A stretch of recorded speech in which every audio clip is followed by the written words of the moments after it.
Yo, what's up, team? I am back in the building, and I got my homeboy up in this thing with me today. What's up, everybody? Rolling Shogun, Ninja Assassin's here. What up, dog? I'm chilling, man. How you doing? I'm doing great. You're doing great. Yes. They're great. Yeah, that's what's up, Tony the Tiger, man. Shout outs. We're back with an episode of Retro Rewind. Retro all day. If you guys know what Retro Rewind is, it's basically we talk about old films. We tell you the good, the bad, and we just go in deep, put our finger in that motherfucking water, Yep. like on some Jurassic Park. Chaos theory. Oh, yes. Chaos. And we just have fun with the movie, you know what I mean? Did you feel that? He was really trying to get at her, bro. Dr. Grant was like, Goldblum type, man. you can have him if you want. I don't know. Where's this raptor at? For real. But anyway, this is an interesting film to go back and talk about. No doubt. Because it's not just a horror thriller type of movie. It's some can say cinematic gold. Yeah. More psychological than anything. Yeah, but like, a great one. Like really great one. There are spoilers in this, guys. Yeah. I'm just letting you guys know this. In Retro Rewind, we do spoil films because we got to talk about it. You know what I mean? No choice. So if you have not seen Misery, I'm shame sorry. on you. Straight up. That's your fault. Yeah. That's your It came out in fault. 1990. You had plenty of time. I seen it right after Ninja Turtles. Ninja Turtles came out that same year. Same year. Yep. Same year. Piece of time. Good old days. But dang, they was fire. That was on fire. You think about it, Turtles 1, that came out like in April. Yep. And then this came out in November. Summer. Yeah, this is like fall. Wow. Yeah. Fire. Interesting times. Interesting. Yeah. But shout out to Jim Henson. But we're gonna talk about Misery, man. Retro Rewind, man. I wish we had like a time machine you can go. Oh, yeah. You know, but That's always useful. Yeah. what a very interesting film because it speaks in so many levels. Bro, it's relevant to what's going on now. Like, that's scary to even think about that, but it is. Like, Yeah. just from a story standpoint and everything, just how a person can be driven to, be in love with something so much that's not really real. But the story is real to the point where, they can kind of relate. You know what I mean? It's crazy. It's funny because you're speaking about this, and I'm seeing this shot with the wood. Yeah. Like, all right. So let's just we already know what's up. Yeah. So let's go in and dive in this thing. You want to talk about the good first, or you want to talk about the bad? Let's talk about the bad. Let's talk about the bad. There's nothing bad. I'm gonna be honest. There's got to be something bad. I gotta find something. But I ain't gonna lie, y'all. Look, check this out. If I do, it'll be a nitpick. This film, it's really hard to find something bad in this movie It's tough. because Because the script's on point. yeah, The acting's on point. Right. The suspense is there. Right. It's character driven. Mm-hmm. The dialogue is engaging.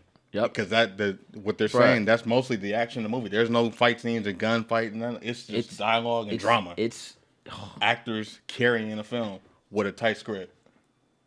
I found something. I found a bad. Okay. I found a bad. Tight. It would be me. Okay, Yeah. I'm gonna go. Go ahead. I found a bad. Okay. So James Caan, right? Mm-hmm. Paul Sheldon. He plays a character called Paul. You said it. And this is what's bad about this movie. He's driving a Mustang during a snowstorm. What? Why would you do that? You went there. Okay. I mean, that's just dumb. You're bound to flip over. That's dumb. All right. Come on. I would. Yeah, but I'm not bothered by that. He was driving high speed, and then he tries to slow down in a slick ice. You're in a Mustang. In a small, yeah. You can barely see, and you're accelerating. Yeah. What was you thinking? That's hilarious, my dude. That's dumb. That's like the only thing that's stupid about this movie. How he got in the situation. That's dumb. You can't do that. It's dumb, but it didn't bother me. Of course, it didn't bother me, but I had to find something. No, but I get it. That's dumb. Like, he gets in a Mustang. That's funny you acknowledged it, because it's like, I always overlooked it, but when you say it out loud, yeah, it is dumb. Yes. Like, who you got in a Mustang in a snowstorm. You don't even have the chains on your tires. Right. You're driving fast. as if it's summertime. Yeah. Talking about, I didn't know it was a snowstorm coming. You crazy. Yeah. Just as crazy as she is, I found something else that's bad. Oh, this is good. Let's see. It still involves the car seat. Oh, okay. All right. Because Still she in the says, beginning. I was following you. You didn't see her in your rearview mirror? Wow. Who wrote this? You're telling me That's called suspense. she's been stalking you. You got in your car, flipped over. She watched, Yeah. used the crowbar, got you out. Yeah, that's bad. I found something, y'all. I'm that damn good. I found something. That's bad. It's the beginning setup. It's Yeah. bad. A Mustang, snowstorm, driving fast. She's tailgating you. Cause I remember I was telling my girl, I was like, yo, what do you think she like tail swiped him and that's why he flipped off? Because that would make more sense. Like she premeditated to capture this fool. Almost like it was planned. Exactly. Possible. We don't know that though. That's what I'm saying. Like Yeah, I think he was just not paying attention. Yeah, because all he cared about was that leather pack. He wasn't paying attention. Come on to daddy. But that's a good, assumption to make. She could have swiped him. Yeah, like if that she was following him. Yeah, she that knew would make exactly more where sense. he was going. Yeah. Yeah, because he was driving home anyway. That right there, that was bad. Yeah. That was bad. And that's all I got. All right. That's all I got. Do you have anything? Can you dive deep in that Barney Well, bag? you brought it to life for me, but I had no problem with that. Like honestly, you brought it to life. It worked for me because it threw me right into the scene. Because the movie starts off and it doesn't hits, stop. It goes. It keeps So going. yeah, I have to come back to that because I really have nothing. Nothing. Bro, You got me looking like Big Boy. You got nothing? I don't. Nothing. But maybe I'll be like you and I'll find something. Because there's always something. But Well, like I said, if I do, it'll be a nitpick. We're taking a trip down memory lane. Yeah. It's retro rewind. Yeah. So the more we unravel it, we might find something. You know what I mean? I know perfect movies don't exist, but this one feels pretty close. It's almost there. It's almost there. I'm thinking Like it's gold. It's cinematic it's- gold. Like it still holds up. it's one of those movies and that it's relevant. you can watch anytime, any place. It doesn't have an actual theme to Right. it. Like you could watch this on Valentine's Day if you wanted to. Pretty Crazy much. Love. Yeah. You could watch this on President's Day. Crazy Love. Yeah. You can watch this on 4th of July. Crazy Love. Family movie. Family movie. Sit down and watch Everybody it. sit down and watch it. On the edge of our seats. Drama, suspense, got it all. You learn a big thing about in this movie is never put your picture in the back of your book. Because then they'll know what you look like. Yep. So we ain't really got nothing bad. Nothing bad. Damn. Nothing, man. Well, let's take 10 minutes off this episode. Like, ain't nothing bad. Now? Let's talk about the good. All right. Shogun, what you got, man? What you think that's good, man? What's up? I want to talk about, got to talk about Kathy Bates. Annie Wilkes, man. Before you do that, I want to let y'all know this. I was working at Best Buy in West Hollywood, and Kathy Bates came in, and I immediately recognized her. You know, Kathy Bates is one of those people. You know, we're talking about Misery, Bad Santa. What's the Adam Sandler? Waterboy. Waterboy. You know what I'm saying? You know what? You speak it loud, and she goddamn played her own self in Waterboy, the same as Annie. Yeah. She was very weird. That's crazy. She's good. And I sold her a pair of Bose headsets. Sorry. She was mad niggerish. Like, she said, I need some shit for the airplane. That's what she told me. I was like, for sure. I got you. That's Annie, all right. Miss Bates or Kathy? What? And you know she got the short haircut and everything, Yeah. man. She was just gonna a fucking Harley and just ride off to the sunset, bro. Okay. She's dope. She's still holding it down, too. She's dope, man. She was good on that. Mad She's love. on American Horror Story. That'd be She's tight. dope. All right, go ahead. But Kathy, you want to go? Yeah, so Annie Wilkes, man. Crazy. Fan/nurse and then like obsessive. Like she plays 3 different roles in this movie. It's insane. Like She was Split before Split. exactly. Perfect examples. Yep. And the characteristics of her, caring Yeah. and then being crazy, it's like, okay, she really believes in what she's doing. Mm-hmm. And the most interesting antagonist villains are the ones that believe that they're in the right. They don't see themselves as the villain. And she's really trying to play as if, hey, you need to make my life better by changing your life in this story. And it's like, dang, you just made me the bad guy. Oh, but you took me in. Like, you know what I'm saying? So it's like, wait a minute, what's going on? And then complain about taking care of him. Right. I'm cooking your food, cleaning you.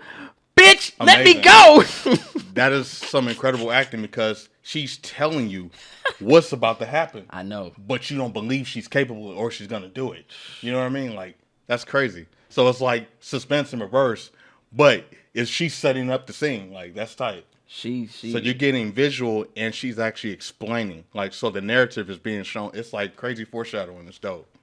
She's one hell of an actress. Yeah. And I think she wasn't known before this movie. No. And this movie was able to really show her chops.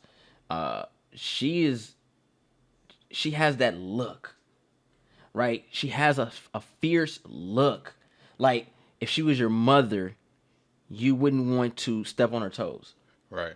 If you was her lover, you wouldn't want to step on her toes. It's like she was the perfect casting.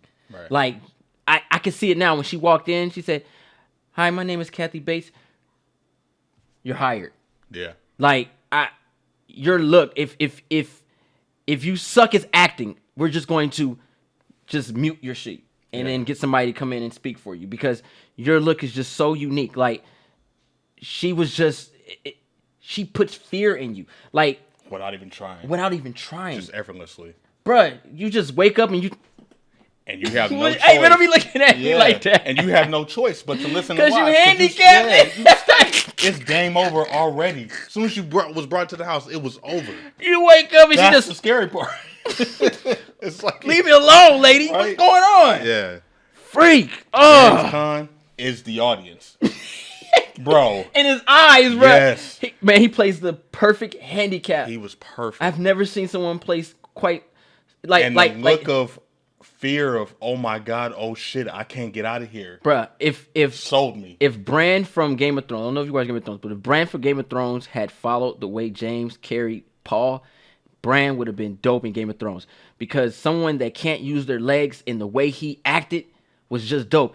Bran, I'm just a three-eyed raven. I'm a three-eyed raven. But James was on some other shit, bro. He was just like, yeah, I like you. You're just saying that. His eyes say, you're right.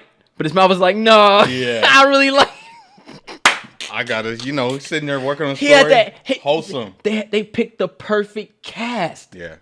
These two, like, I don't think they ever done a movie again together. I don't think so, but they need to. They were perfect. They're still around. Yeah.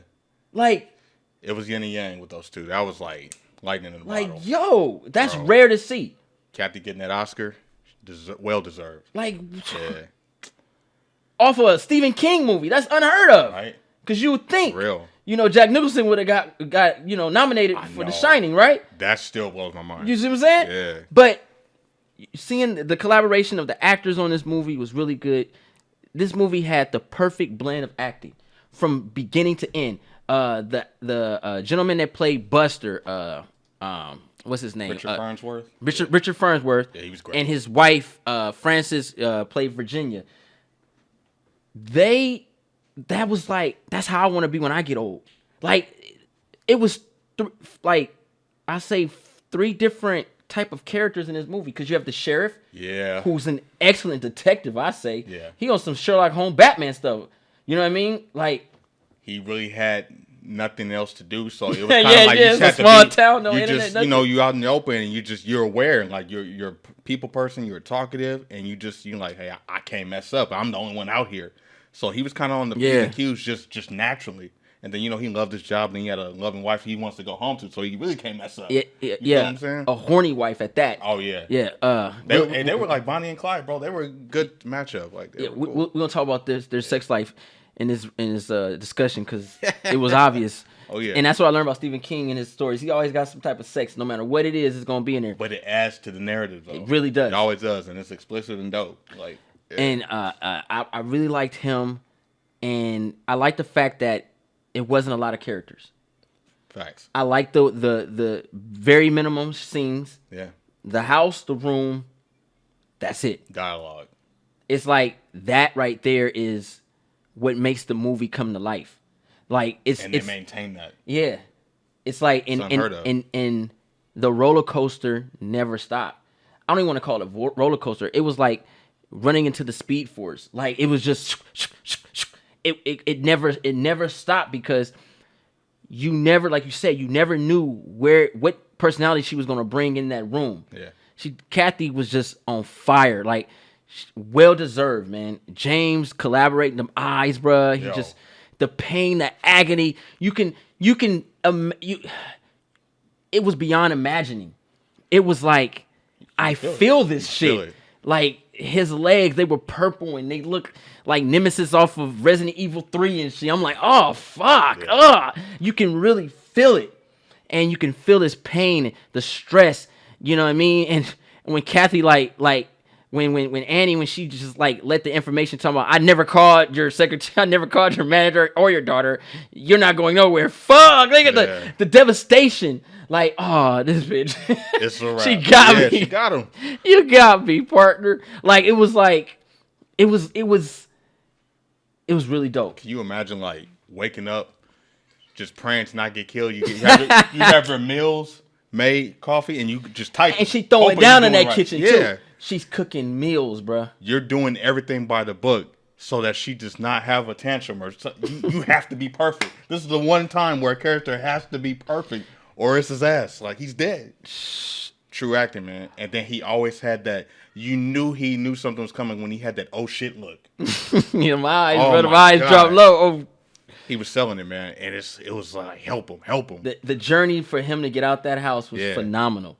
I've never seen a journey like that. To the max. Like, that suspense was great. Like I think that should be like, if you want to learn how to do suspense 101, is watch Misery. What else do you like about this movie, bro? I like the Midwest scenery. Yeah. The snow, the fall, kind of gave it like a claustrophobia feel. Like, it's safe, but it's not. You know, no one's coming. There's no one around. Midwestern town. You don't know what's happening.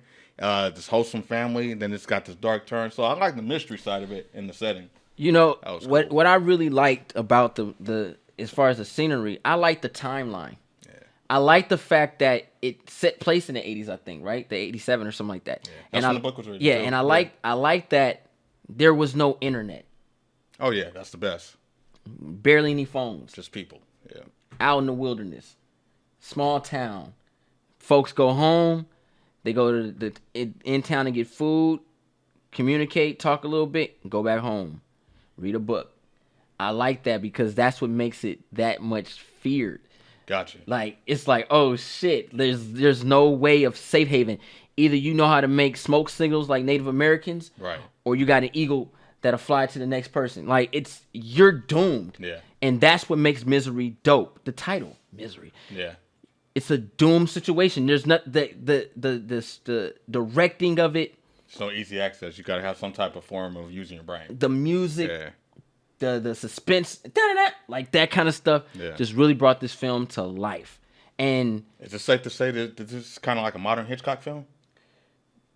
This can be if he was still alive, he would have made something like this. This would be something like this. It's generation. A Twilight Zone situation. Yeah, very. Have you ever realized that you have people following you?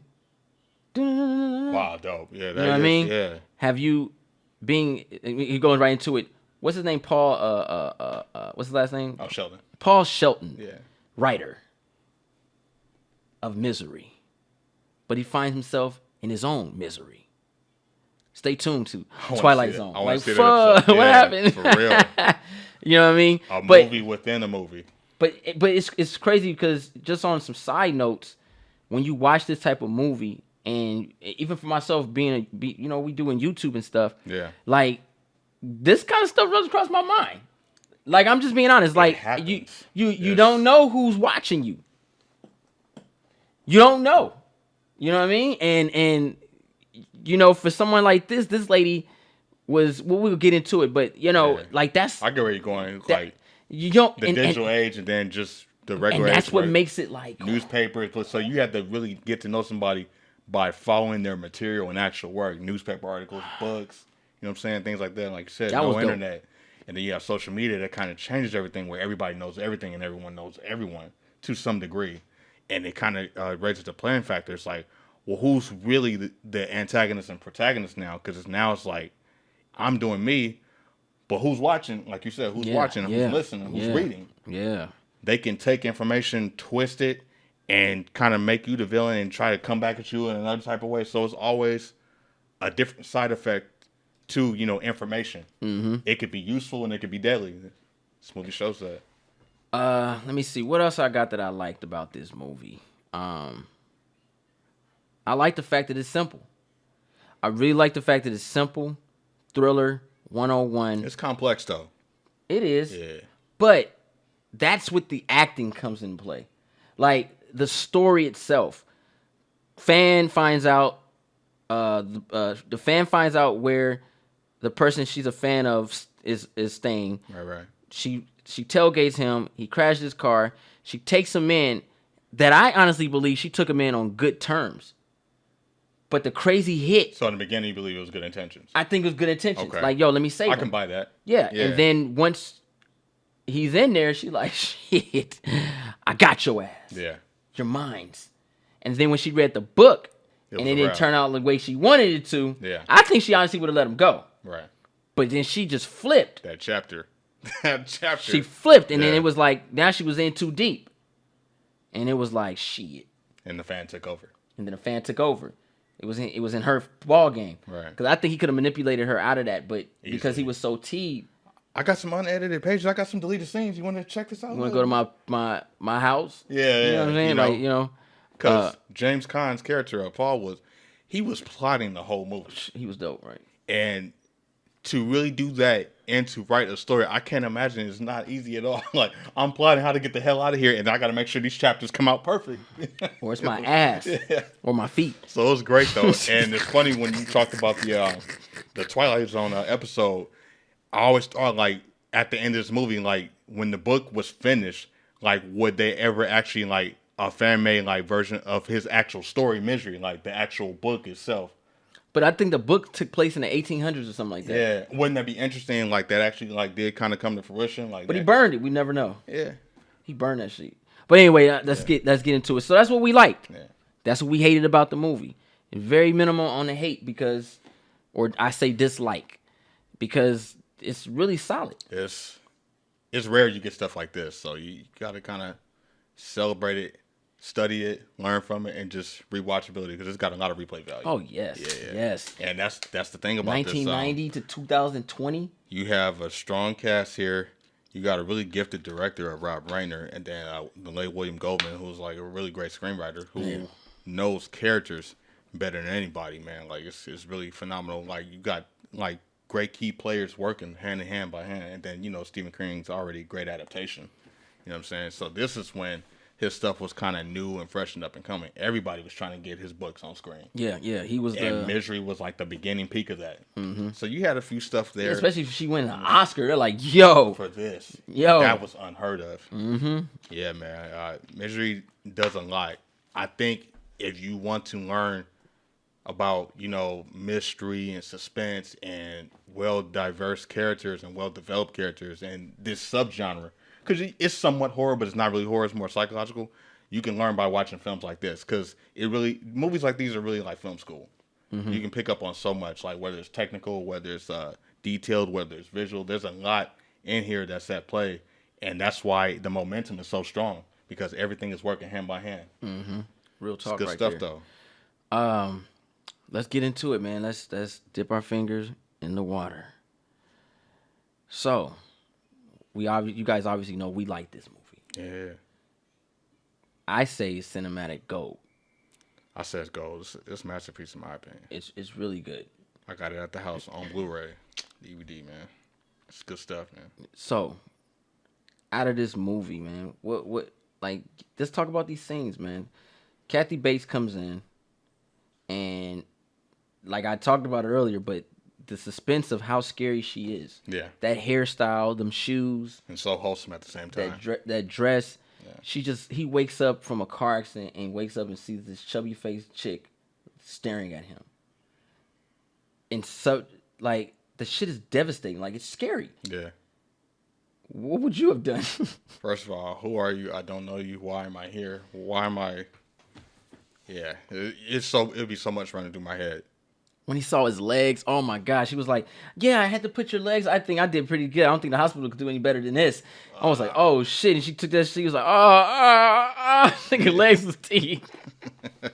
He was teed. He was just tired. He was teed. He was tired and scared. Like, He ain't lying. parts of this movie was watching that transition. yeah, Right? So when she was like, she became a schoolgirl. When she was like, "Oh, Paul," it was like, what? that was too perfect. Like, what? And she Yeah. twirled around. She's Yeah, like, "I'm so 360. happy. Mystery is my favorite book of all time." Like, what the fuck? What are you doing? A fan. And the way he looked, he just tried to keep that composure. Like, yeah. She's crazy. Get me out of here, man.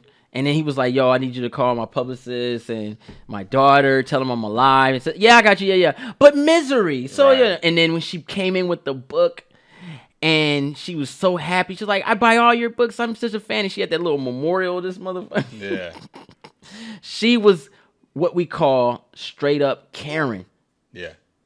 Because like a light switch, she came in and said, "No, Misery can't die. No. I was like, "Oh shit!" And when she spilled the soup and shit, I was like, "Oh," this nigga was like, "Oh, it has The begun." dark side has come out. She was really on some extra shit. Yeah, she was a diehard critic for sure, and it was like really crazy because Excuse me. she was fighting something that she wasn't able to have. She was alone by herself and all that, and then Do you think she lied about having a husband? yes, Okay. yeah, it was just her in that house and just her wholesomeness. So she had to keep herself busy. So she's out there in the woods, she's reading and things like that. So stories is what kind of kept her going. I think she used that story about her husband as an ultimatum to get him to try to understand and sympathize with her, but he didn't care. He was just worried about what she was going to do. Yeah, That was all plot driven. we all were. Yeah. What's next, Beach? So it was really interesting, and then also the fact how she was torturing him without torturing him. Like she would tell him to do something, like she would set him up, like ask him trick questions, and then he gives her answer, but it was wrong the entire time. It was like, Then she dang, just what the flip heck? out. Yeah. So I like that. I like those kind of moments right there. That was like where the suspense started to really kick for me. But it's funny you say that because that's what happened when she got mad about Misery and then something ticked in her head and said, "Wait, Right. I have the writer here. He's gonna rewrite this He's shit. gonna rewrite it. Yeah. And I'm gonna make sure he rewrites it." So she gets the typewriter and then he's like, "I can't use this paper because it's smudge." And he types smudge and he goes and she said, "It does smudge. I need you to be better than this." Like, wait a minute. Wait, Yeah. what's going on? Wait, I feed you, I take care of you, and then you got me over some damn paper. Like, she wouldn't cuss. She'd say some gumball paper, and Brilliant though. she didn't curse. Good plot. Yeah. She didn't curse. That's a fierce stuff. A villain that don't cuss. Paper, really? This gives me time to plot my escape. He saw that. He drove her away for a bobby pin. Yeah. Yep. And when he got out and he went on his adventure, bruh, my heart dropped. I may not have a chance to get this gun to work, but I got this bobby pin and I got this amazing typewriter over here. He was working out with the type. He's like, "Oh, I'm a bastard. I'm a ever sheet. This is the greatest weapon in the history. That ever fool of was movies. stretchy because he had his messed up shot. Yeah. He was like, "Man, when I'ma I make it get her, work." I'm a F Hershey." He was strong because at the end when Oh, dude. I don't want to jump too far. Yeah. But man, he was working there. out. He was doing his thing in there with that he was typewriter. plotting. He was plotting, man. He was smart because he I'm knew. a typewriter. You know what? Okay. He was like, "You know what? I ain't gonna be able to get out here easy." Yeah. She came in with that pig. He like, "What the hell?" And while she was gone, he started investigating a little bit, seeing what rooms was in that basement. He started to learn the house a little bit more because he was in that room the entire time. Yeah, he didn't know where to go. Anything could Genius. pop out. Yeah. And that scene right there too, when he started venturing out and he went in there and he knocked over the penguin. And when I said it out loud, I thought of something. The very beginning when he had the cigarette and the lighter, Oh, okay. Yeah. and then at the end when he goes to cigarette, I On thought the that table, on was, I the thought that coffee was table. very brilliant. Yeah. But then he knocks the penguin over and he puts the penguin facing I think south, and Right. he's supposed to be facing north. And Good detail. yeah, Yeah. and he walks around and everything, and he jumps out his wheelchair, and he that's when he gets the knife or whatever. He's trying to get his stuff, and when he hears that car pull up, Yes. that motherfucker was like, "Fuck the pain, Yeah. I gotta get my ass I gotta get back here." in. And he found them pills. She was drugging them and stuff. Figured it out. He was like, man, if I don't get out of here, Yeah. I'm effed up. My life is done, bro. She's going to do something to me that I don't know. He figured it out. And I think it might involve a plunger. I don't know. She crazy. So that was tight. And he was all sweating. And then he was like, I need my pills. I need my pills. He had to think of something. He was quick. like, bro, like, and she was like, no. I need my pills. Leave me alone. Yeah. Man, to make it look like he was trying to get something for himself. Because he was sweating that whole he was dripping. Yeah. That right there was great because it makes sense. If he's in a hot house, right, he's handicapped, meaning he can't do nothing. He got to move harder and to do things. With strong layer of clothing on, sweats and things like that. He's sweating. Yeah. Dope. Really, also good detail. Yeah. And then he started doing a little, when he wanted to celebrate with her. Yeah. I felt so bad for that was Paul. His moment of escape. I felt so bad for Paul, man, when he put that medicine, because she had been doping him up, and well, obviously, she'd been doping him up, so he took the pills and he took the capsules. He made like a nice amount of roofie, right, and he poured it in her wine as celebration, and he told her to get a candle so he could drip that thing in there, and he was like, oh shoot, this is great. This is give him back. Yeah. And she spilled the damn drink. Oh, his life crumbled that day. He was like, oh, shit. Those eyes came back to effect. Them eyes raised like, oh shoot. Oh, man. Like. Oh, my God. Like, just to be 100, man. You got a crazy fan. Like, what would you. Like, you can't do nothing. You can't. I would have seduced her. That's about the only. I would have slept with her. Objective. You can't lose there. I would have slept with her. Change the ending. Get on top, Annie. Go on. Ride this stallion. Ride this, and I'll rewrite the ending. Right. Every good stroke you give. That's a different chapter. Misery comes harder every time. I would have did it. Because I figured like, there's no point. Like, do you think she like I never read the book. But Stephen King like throw those details in. Do you think she was sleeping with him? It would have been possible. Because we see how she is persuasive. She could have threw herself at him. Give me your dick now! Like, oh shit. Whoop. Exactly. It could have happened. I don't see why it couldn't have. She like, yo, give me that shit. She's very capable of it. I know, right? Yeah. Why not? I would have seduced her, but you know what I mean. That would have been dope deleted scene. I want to see that. How you get out of this? I'm looking. I just saw something. It said that the character Paul was actually they try to get Michael Douglas, Harrison Ford, Dustin Hoffman, Robert De Niro, Al Pacino to play that role. Whoa! Can you imagine that movie? Heavy hitters. All of them. That's crazy. Can we go back in time and like just audition them? Let's see how they play. Yeah, and let's just see everybody. Hey, who knows? That would be tight. Hey, those are all good picks too. But I think the best. I love the sheriff in this movie. So great. The sheriff was so dope. The details on him, like when he was driving, because his deputy is his wife. Yeah. And she's trying to get it in. Like that's that old people relationship. She's rubbing his leg, and he's like, "I told you, you're not gonna do that. You can do that at home, but not as my deputy." Yeah. Right. And she's just like, his wife Virginia's throwing sexual tendencies at him. Like she's like, yo, she's saying things like, I like the way you're talking. Like when he came in, he was like, I need that number. Oh, I like when you talk like that. Like, oh shit, she's trying to get her shit filled. Like I loved it. Because they were old. It was an old couple. Yeah. And he had killer sweaters on. Sweaters were fire, bro. I don't know what Native American resort he got that shit from, but them shits was fire, they treated bro. him right. Yeah, man. He got all the like top tier clothing, bro. It was tight, but and he saw that detail of the tree. Oh yeah, he really went into detective work. Yeah, and when he found the car, he was like, "Nah, I hope he ain't dead because somebody took him out of here." And he was like, he was really just a detective, and I loved it. I loved his height. He had iconic like pop culture personalities in him. He was like Columbo, and he was John Wayne. Yeah, and one. He was dope, and he had swag. He had that old school Western Lone Ranger vibe, and he knew about. He had his side chick with him, his wife, and everything. And then they had that Bonnie and Clyde personality. Yeah, could be good, could be bad. You know what I'm saying? But they loved each other, and they were strong together. And when he good knew stuff. about Annie already, and when he saw her that day, he was like, he had suspect already. He already had his wall up. "She crazy." Yeah.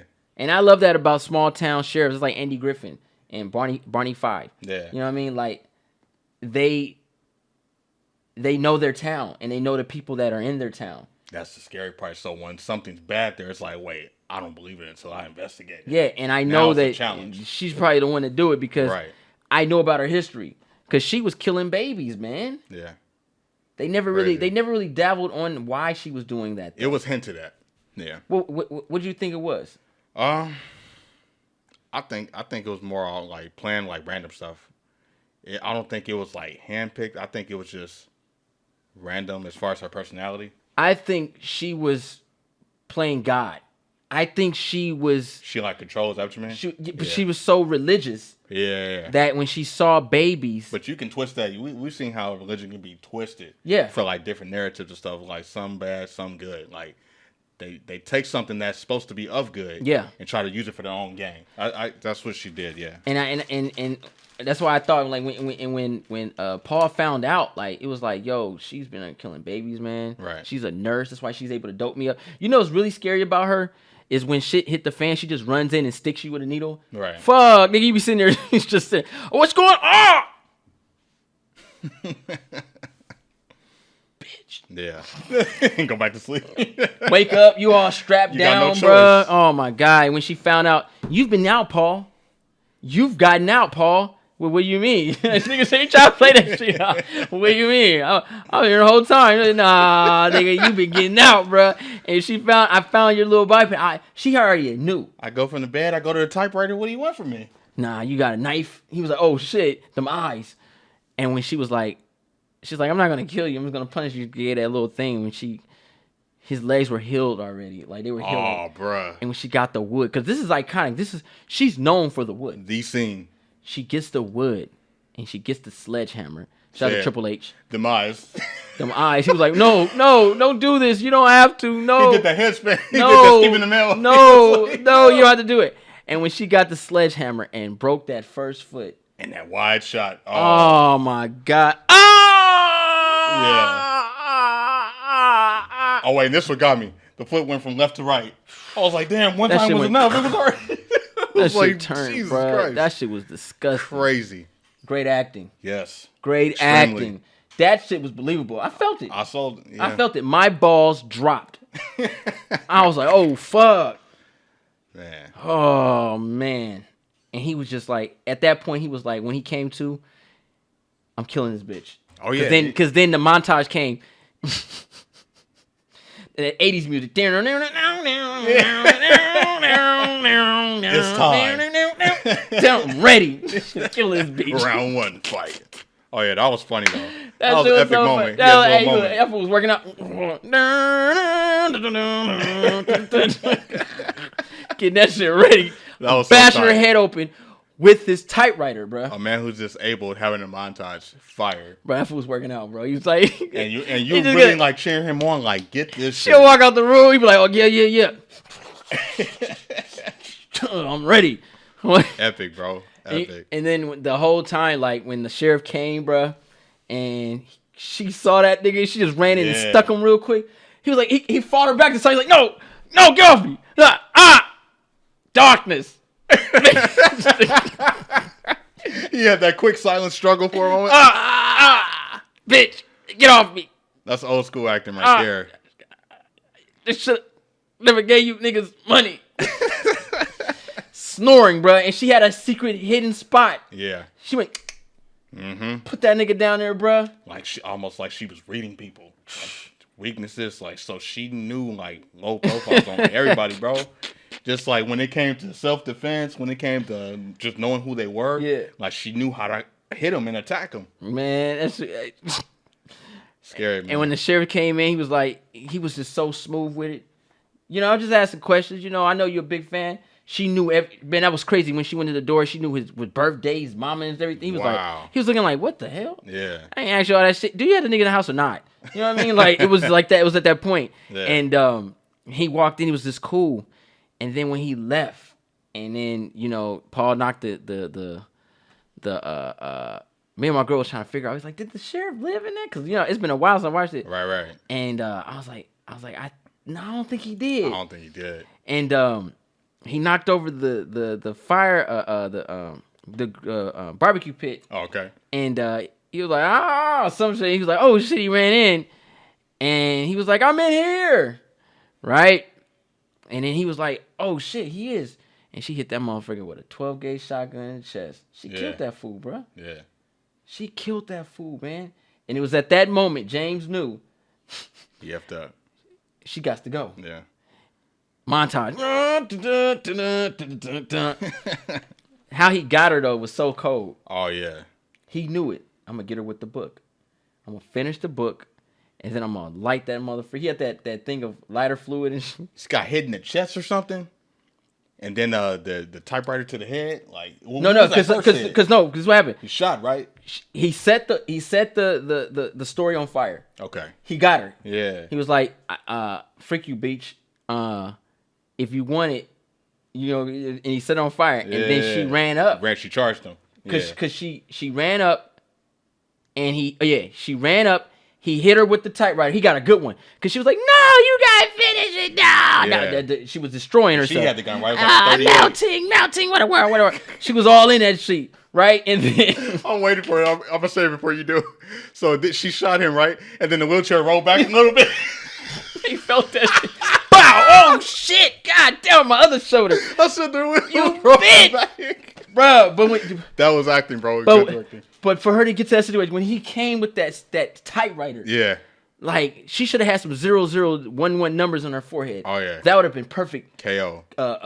Costume design. Yeah, because he was like, he had the perfect angle, bro. She was like, no, all forehead. No. He was like, bitch. And then the edit turned to the next shot, and you just saw all body. And she was like, nigga, nah, fuck that shit, nigga. Pow, if he had spun around and shit. You hoe! And then he was, oh shit, and they started tangling. Oh my god. And then this is what makes it funny because I've seen this in real life. Me and my girl went to Norm's one day. Oh god. And it was a girl in a wheelchair with her dad, and she got a good whiff of wind, like she, boom! And she just jumped out of the wheelchair and got in the seat. Yo. So I seen it in real life. So seeing him do this, so it's a reality. He was like, bitch, yeah! And he jumped there, she's like, nah! He's like, nah!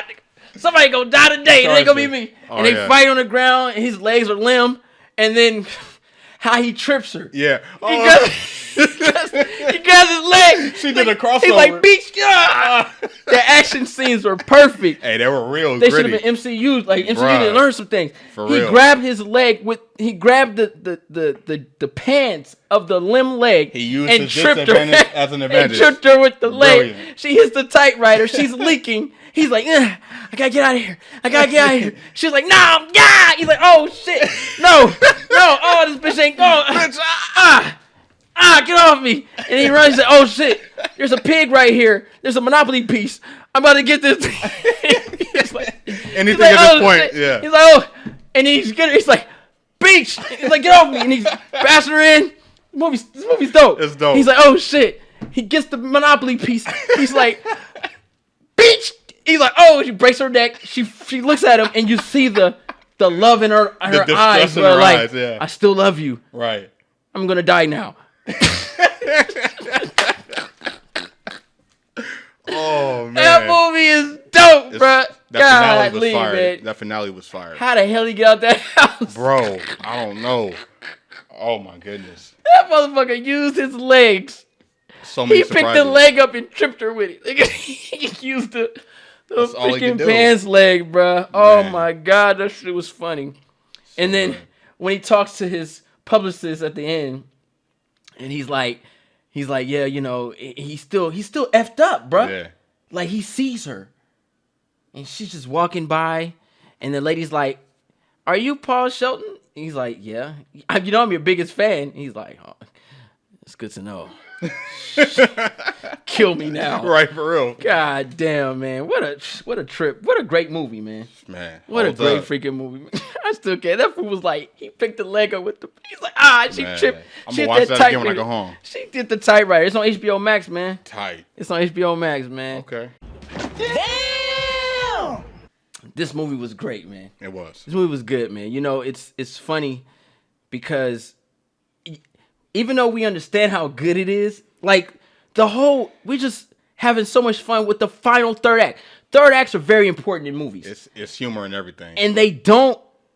A lot of movies have bad third acts. Yep. This was a redemption, like not a redemption. This was like a breath of fresh air when it comes to third acts. Yeah. Because so much went down from the cop, the sheriff coming to the home, getting that round blasted in the back, dying, her taking to a more extreme caution. She's more extreme with everything she's going to do now because she knows she just killed the cop. Yeah. And she knows she can be tracked down. She can be tracked now. Yeah. And she's like, hurry, finish this damn book so I can kill you.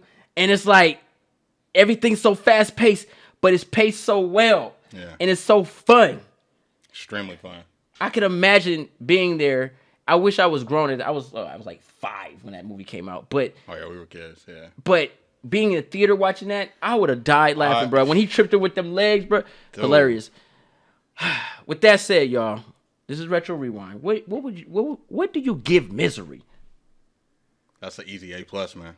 A plus. A plus, man. Cinematic gold, baby. Writing, directing, acting, it was all there for me. And rewatchability, all there for me. I love this movie. And this is one of the top Stephen King adaptations. This is probably in top 5 for me. Most definitely. Yeah, this Misery Most definitely is on that Mount Rushmore. This movie's great.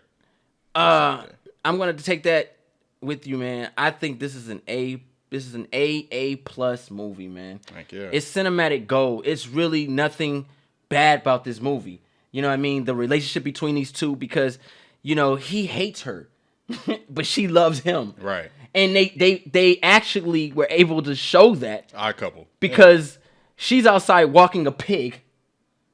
And she's like, hi, Paul. And he's like, and she's like, you're such a kidder. What the? She just thought this shit in her head. Because her emotions were always a step ahead. Godly. The fan. Funny shit, man. Great movie, man. This is Retro Rewind, guys. Hope you guys enjoyed the content. I'll enjoy talking about Misery. Same this here. Freaking dope. Heck yeah. If you're new to the channel, push that subscribe button, thumbs this video up, and do not forget to share Instagram, Facebook, Twitter. I'm J3. Ronin Shogun, Ninja Assassin, here in the building once again. Show you right. Yes. All right, G. We out.